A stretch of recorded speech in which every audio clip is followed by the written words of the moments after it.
हाय दोस्तों, आप सभी लोगों का बीएस एजुकेशन हिंदी साहित्य में स्वागत और अभिनंदन है। आज हम लोग प्रमुख रचनाकार, उपनाम एवं उपाधियों के बारे में अध्ययन करेंगे। इसमें हम देखेंगे कि पुष्पदंत का उपनाम एवं उपाधियां क्या थीं। तो हिंदी का भवभूत आपसे पूछा जाए, हिंदी का भवभूत किसे कहते हैं? तो पुष्पदंत को। हमें भवभूत किसका लगाना है? पुष्प का भवभूत लगाना है। तो हिंदी का भवभूत पुष्पदंत। भाका की जड़, भाका की जड़ किसे कहा जाता है? पुष्पदंत का उपनाम है। अभिमान मेरु, अभिमान मेरु किसे कहा जाता है? पुष्पदंत को। काव्य रत्नाकर किसका नाम है? तो पुष्पदंत। कविकुल तिलक किसे कहा जाता है? तो पुष्पदंत। आपसे पूछा जाएगा कविकुल तिलक किसे कहते हैं, तो आप बताएंगे पुष्पदंत को। कवि हिंदी का भवभूत किसे कहा जाता है? तो पुष्पदंत को। भाका की जड़ किसे कहते हैं? तो पुष्पदंत को। अभिमान मेरु, यह परीक्षा में बार बार पूछा ही जाता है। तो अभिमान मेरु पुष्पदंत को। किसको अभिमान नहीं होता है? पुष्प को कभी भी अभिमान नहीं होता है। जैसे आप लोग पढ़े होंगे पुष्प की अभिलाषा, तो पुष्प को क्या नहीं तो अभिमान मेर नहीं होता है। तो अभिमान मेरु पुष्पदंत। काव्य रत्नाकर पुष्पदंत। कविकुल तिलक पुष्पदंत। तिलक हम किसका लगाएंगे? पुष्प का लगाएंगे। तो इसे आप याद रख सकते हैं, कविकुल तिलक पुष्पदंत, अभिमान मेरु पुष्पदंत, हिंदी का भवभूत पुष्पदंत। यह तीनों आपको याद ही होना चाहिए। अगला देखिए, धनपाल सरस्वती, इनका उपनाम क्या था? सरस्वती उपनाम या उपाधि था। तो अगर आपके पास सरस्वती हैं तो आपके पास स्वतः धन ही आ जाएगा। क्या आ जाएगा? धन आ जाएगा। तो आप लोग कल्पना कीजिए, अगर आपके पास सरस्वती जी विद्यमान हो जाए, ज्ञान आपको प्राप्त हो जाए, तो आप में क्या होगा? धन स्वतः ही मिल जाएगा। अगर आपके पास बुद्धि नहीं है, विवेक नहीं है, तो आपके पास कितना भी धन है तो आपका क्या होगा? सब गायब हो जाएगा। इसलिए सरस्वती धनपाल, धनपाल का उपाधि क्या था? सरस्वती का उपाधि था। तो याद रखेंगे, सरस्वती धनपाल। प्रेमचंद प्रकृति का पाणिनि, हेमचंद्र, इनको क्या उपनाम है? प्रकृति का पाणिनि। और इन्हें कलिकाल सर्वज्ञ भी कहा जाता है। तो अगर आपसे प्रकृति का पाणिनि पूछा जाता है, आप क्या बताएंगे? हेमचंद्र। कलिकाल सर्वज्ञ पूछा जाए तो हेमचंद्र। इसे याद कैसे रखेंगे? तो एक बात बताइए, अगर आपको पाणिनि, पाणिनि एक बड़े विद्वान थे संस्कृत के।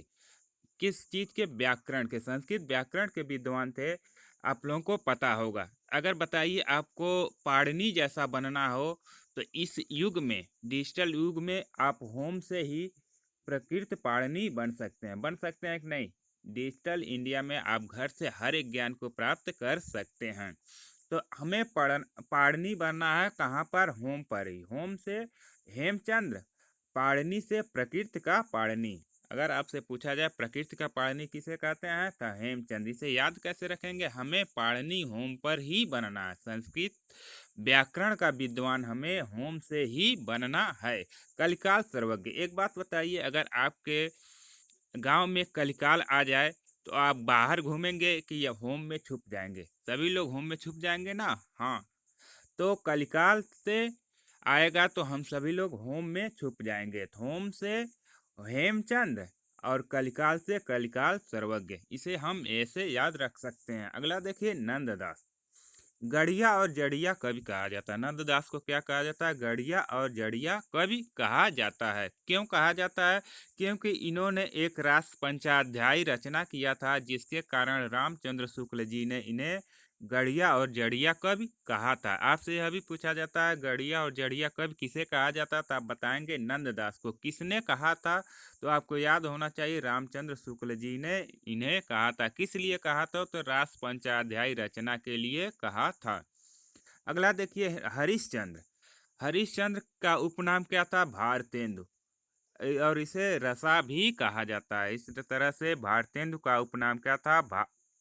हरिश्चंद्र का उपनाम भारतेंदु था, और इन्हें रसा उपनाम भी से भी इन्होंने रचना किया था, जिसके कारण इन्हें रसा भी कहा जाता है। तो आपको पता ही होगा, भारतेंदु का मूल नाम हरिश्चंद्र था। ठीक, तो हरिश्चंद्र का मूल नाम भारतेंदु, हरिश्चंद्र का मूल नाम रसा भी था। अगर रसा किसका नाम था तो हरिश्चंद्र का, भारतेंदु किसका नाम था तो हरिश्चंद्र का। ठीक, भारतेंदु हरिश्चंद्र आपको पता भी है, तो इसे ज़्यादा याद करने की जरूरत नहीं क्योंकि ये आपको पता है। भारत में इसे कैसे, तब भी ट्रिक याद कर लीजिए, भारत में हरिश्चंद्र को रस प्राप्त होता है, यानी आनंद की प्राप्ति होती है। जो सत्य बोलने वाले होते हैं भारत में, उनको भी सत्य बोलते से रस की, आनंद की प्राप्ति होती है। अगला देखिए, बद्री नारायण चौधरी। अगर क्या है, बादरी, बदरी मीन्स बादल, अगर बादल हो जाए किसके, प्रेम के, प्रेम के घन, प्रेम के बादल छा जाएं तो आप क्या होंगे, आनंदित हो जाते हैं। तो बद्री नारायण चौधरी प्रेम घन, इनका उपनाम क्या था, अब्र भी था। अब्र किसे कहा जाता है तो बद्री नारायण चौधरी प्रेम घन। ठीक, उपनाम अब्र उपनाम था। अगला देखिए, जगन्नाथ दास, इनका उपनाम रत्नाकर। तो इसे आप कैसे रखेंगे याद, जगन्नाथ दास रत्नाकर, इसे याद कर दीजिए, जगन्नाथ दास रत्नाकर। तो इस तरह से अगर यह वीडियो आपको पसंद आया तो आप सभी लोग बीएस एजुकेशन हिंदी साहित्य को लाइक कर दीजिए, और लाइक करने के साथ साथ अपने दोस्तों के साथ शेयर कीजिए, और सभी लोग सब्सक्राइब अगर अभी तक नहीं किए हैं तो सब्सक्राइब कर लीजिए, जिससे हिंदी साहित्य से संबंधित महत्वपूर्ण तथ्यों को आपको पढ़ाया जाता है। चलिए, इसी के साथ इस वीडियो को यहीं समाप्त करते हैं, फिर मिलते हैं अगले वीडियो में। तब तक के लिए जय हिंद, जय भारत।